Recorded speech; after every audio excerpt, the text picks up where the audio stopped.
Je pense que tous ceux qui m'ont dévancé ici en ont parlé. Je ne sais pas comment aujourd'hui on peut ne pas être autodidacte. Ne pas être autodidacte, c'est se condamner à la médiocrité. Parce que je vous dis, d'ailleurs, pourquoi on va à l'école? On va à l'école pour être capable de comprendre par nous-mêmes. Pour être capable de résoudre d'autres problèmes dont on ne vous a même pas parlé à l'école. Mais l'école doit vous rendre capable, ce qu'on appelle être un intellectuel. Là. Ça veut dire que vous m'emmenez un problème qui n'est pas de mon domaine, mais comme j'ai une méthodologie de réflexion, d'analyse, de recherche, je peux résoudre, ou en tout cas trouver les ressources pour résoudre n'importe quel problème qu'on me pose. Là, je suis un intellectuel. Là, l'école m'a servi. Et comment on trouve ces ressources? Parce que les problèmes que vous allez rencontrer dans la vie, mais n'auront rien à voir avec ce que vous avez vu à l'école. Il y aura toutes sortes de problèmes. Se marier, c'est un problème. Trouver la bonne femme. Mais attendez, quand ça va venir, vous allez voir, c'est un problème. Avoir un enfant, c'est un problème. L'éduquer, c'est un problème. Il y aura tellement de problèmes auxquels vous ne pensez pas. Mais en réalité, tout ce que vous avez appris à l'école, si vous l'aviez compris, vous permettrait de résoudre n'importe quel problème que vous allez rencontrer. Et moi, je résous tellement de problèmes tous les jours, comme tous ceux ici. Vous me posez une question qui n'est pas de mon domaine, je suis sûr que si je commence à vous poser 3-4 questions, je vais comprendre ce que vous voulez me dire. Parce que tout ce qu'on apprend, c'est les mêmes principes, c'est les mots qui changent. Ce sont les applications qui diffèrent. Alors, comment être autodidacte? Vraiment, je crois que ça commence par ces cours. Nos cours, là. Et je le dis à tous les étudiants, quand vous allez en stage avec vos cahiers. Allez en stage avec vos livres. Parce que c'est maintenant que vous allez comprendre ce que vous avez appris à l'école.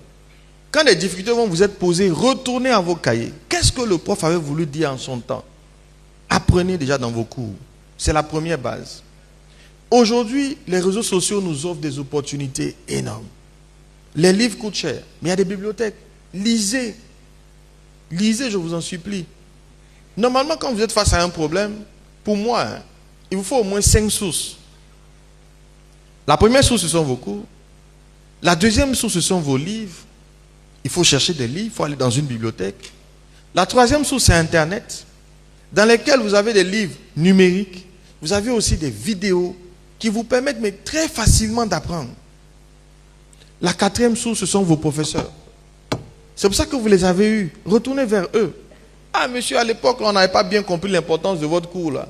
Mais là, on a un problème. Expliquez-nous mieux maintenant, on est disposé à comprendre. Retournez vers vos professeurs. Quelqu'un l'a dit ici et plusieurs l'ont dit, ayez des mentors qui sont votre 5e source. Mais il y a une 6e source. Et je crois que plusieurs l'ont dit sous d'autres mots. Le professeur Dango a parlé de l'intuition. Il y a une dimension divine dans la résolution des problèmes. Une autre source là, c'est Dieu. Appelons-le comme on veut. Mais chacun de nous sait que quand on devient un problème et qu'on n'arrive pas à le résoudre, on commence à se demander s'il n'y a pas un gars quelque part qui peut nous aider. Et on fait tous appel à Dieu, quelle que soit la forme. Sous forme d'intuition, sous forme de révélation, de prière. Souvent, les plus belles inventions se sont faites de manière tellement accidentelle qu'on est obligé de se dire, mais attends, il y a quelqu'un d'autre derrière l'affaire qui m'a soufflé le truc, sinon je ne pouvais pas le trouver la solution. Donc voilà pour moi la façon dont il faut procéder. Et vraiment, jeunesse, je vous en prie, ne dormez jamais sans avoir appris quelque chose de nouveau dans votre domaine.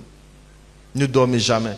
Moi, je me réveille avec une nouvelle connaissance, je me couche avec une nouvelle connaissance. Il y a tellement de possibilités d'apprendre qu'il ne faut pas vous en priver.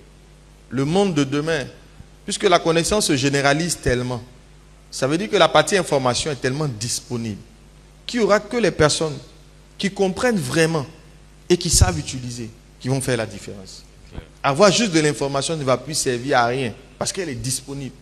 Quelle que soit l'équation, je tape sur Internet, je vais la trouver. Le tout n'est pas de la trouver, c'est de la comprendre et c'est de l'utiliser.